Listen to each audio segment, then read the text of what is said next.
Coucou mes anti-congossais, mes anti-congossaises, comment vous allez? J'espère que vous allez bien. Moi, je vais très très bien par la grâce de Dieu. Alors, je vous reviens avec une nouvelle story time. Déjà, je m'excuse pour mon absence. Pourquoi? Parce que vous voyez, on a un temps merdique. Et avant, je filmais avec les lumières du jour. Donc, du coup, c'était pas évident de filmer avec ce climat. Puisque le temps est super gris, c'est pas lumineux. Enfin, et j'ai commandé mes éclairages, j'étais en train d'attendre que ça arrive. Et maintenant mes éclairages sont arrivés. Ouf, enfin, la misère est terminée, entre guillemets. Donc je reviens avec une nouvelle story time qui est la suivante. J'ai été violée par mon beau-frère et ensuite on a eu un enfant. Je vous explique. On va prendre les prénoms un petit peu ambigus. C'est une histoire qui est vraiment arrivée à l'un de mes proches. Donc, on va prendre des exemples un petit peu ambigus. Yvette, c'est la femme de Yves, et Georgette, c'est la petite sœur de Yvette. On se comprend? Voilà, vous avez bien compris, je sais que vous avez compris parce que vous êtes très très intelligent. Donc alors, Georgette partait en vacances à chaque fois chez Yvette, il n'y a jamais eu de souci. Georgette en ce moment avait 17 ans et Yvette était déjà mariée, comme vous le constatez, mariée et tout, avec sa femme. Enfin, elle avait déjà des enfants avec le monsieur et tout. Et donc, Georgette, pardon, elle avait 17 ans. Elle est partie en vacances chez Yvette comme tous les ans.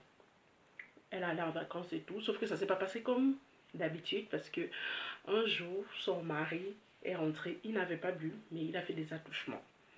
Donc, enfin, pas des attouchements, il a violé Georgette. On est bien d'accord, on se comprend. Donc, Yves a violé Georgette. Et ensuite, ça a causé des polémiques parce qu'elle avait du sang partout, elle était encore vierge. Et voilà, maintenant, elle avait peur de dire à Yvette. Donc, qu'est-ce qu'elle a fait? Elle a dit à sa soeur 2 jours plus tard qu'elle rentre chez eux. Elle est rentrée, elle s'est confiée à sa mère. Sa mère a dit que ça restera notre secret parce que si on dit, ça peut gâter le mariage de ta soeur. Et ensuite, elle peut t'en vouloir. C'est comme ça que ça s'est passé. Donc, eux, ils ont gardé le secret. Sauf que, pendant ce temps, malheureusement, elle est enceinte.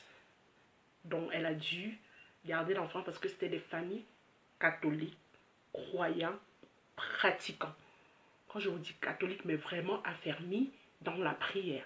Donc, c'était hors des questions que la fille puisse enlever cet enfant. Peu importe comment ça s'est déroulé, comment. Non, la mère de la fille, la mère de Georgette a dit que tu vas garder cet enfant. Donc, Georgette se retrouvait dans l'obligation de garder l'enfant, mais sauf que tout le monde se posait des questions. C'est donc, Georgette est partie rencontrer Yves.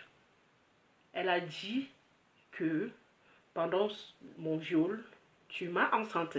Donc maintenant, je suis enceinte. Il va falloir assumer.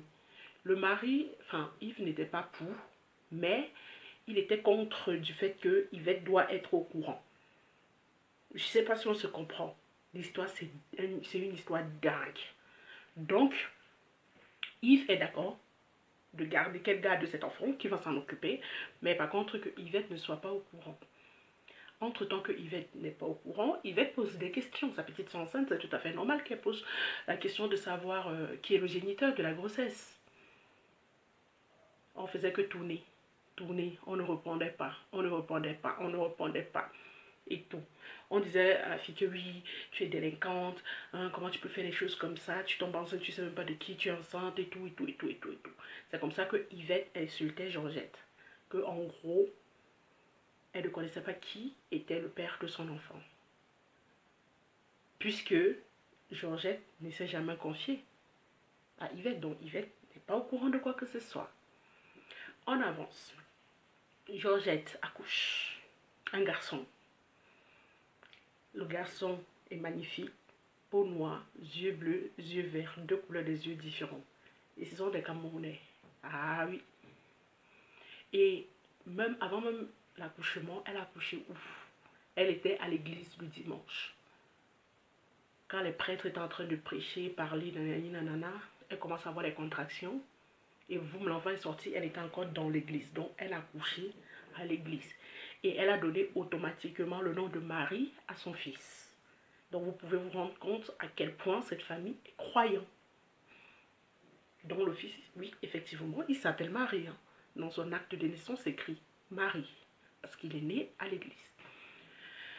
Donc maintenant, quand elle finit par accoucher Georgette, Yvette pose donc des questions. Toute la famille, même pas seulement Yvette, tout le monde venait rendre visite. Oui, mais c'est joli, il est beau, il a des yeux verts et bleus. Mais enfin, c'est qui le père et tout, et tout, et tout.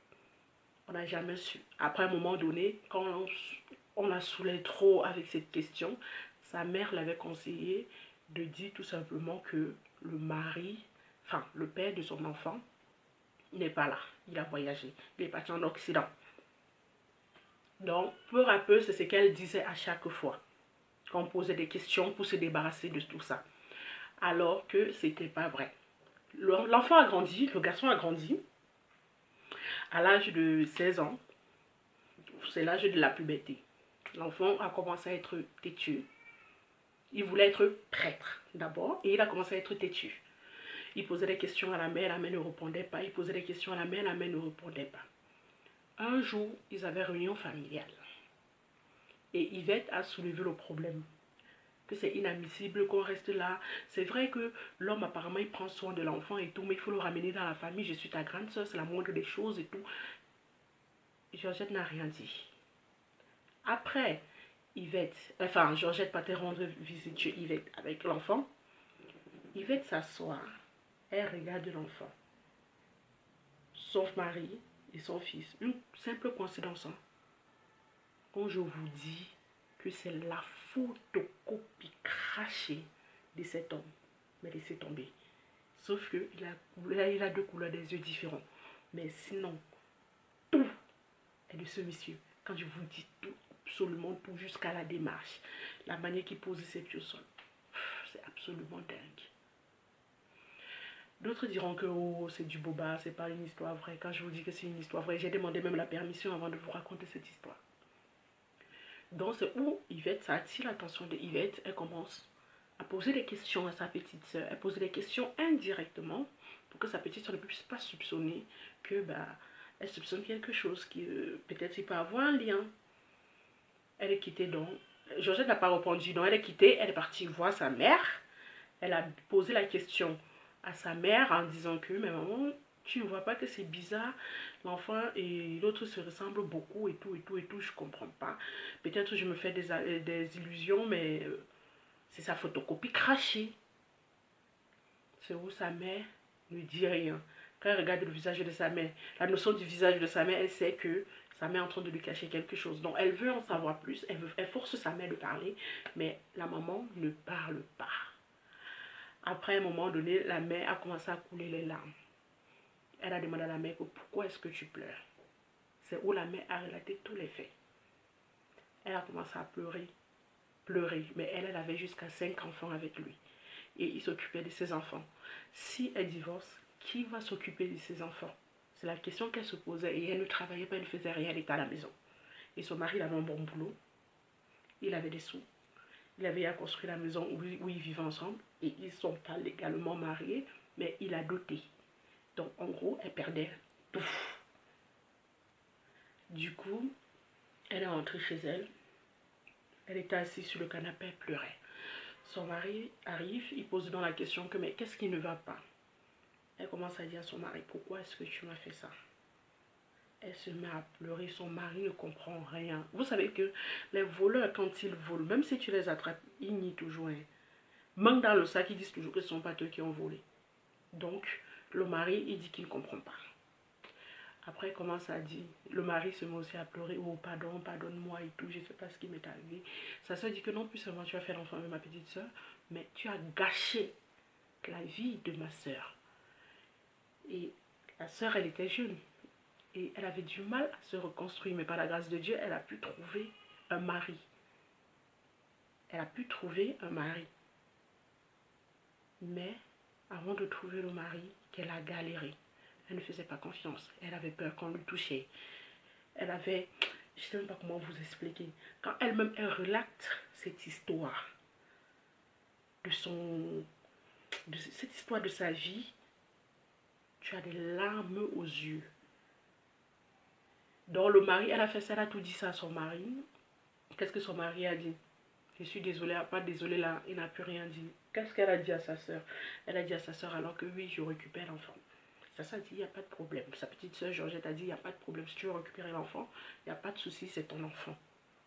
Elle a récupéré l'enfant, mais sauf que l'enfant ne connaissait toujours pas la vérité.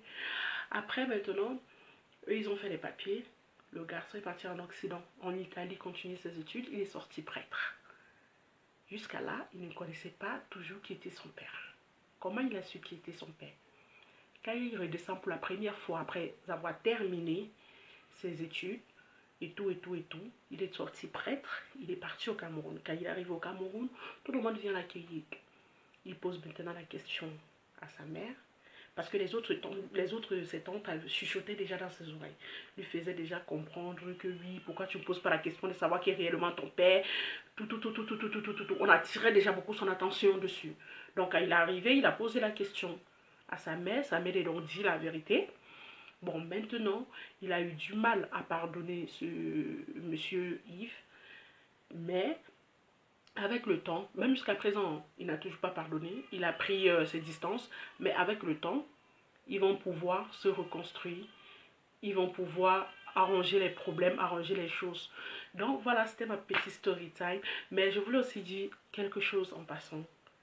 S'il vous plaît, vérifiez bien les gens qui viennent chez vous en vacances. Prêtez attention à eux. Ne les laissez pas ou bien ne les confiez pas à votre mari. Quand je dis ne le laissez pas confier à... c'est parce que l'enfant pleure. Quand je dis que ne le confiez pas à votre mari, c'est dans le sens qu'il faut beaucoup prêter attention à qui vient chez vous. Même si c'est votre nièce. C'est pas parce que c'est votre mari que vous avez confiance à lui que vous allez être aveugle. Il faut toujours veiller un petit peu sur les enfants qui viennent chez vous. Ça, c'est vraiment mon conseil. Alors, sur ce, n'hésitez pas de vous abonner, de partager, de liker et surtout de commenter. On reste ensemble. Bisous, bisous. Ciao, ciao. For the fortune, for the fame.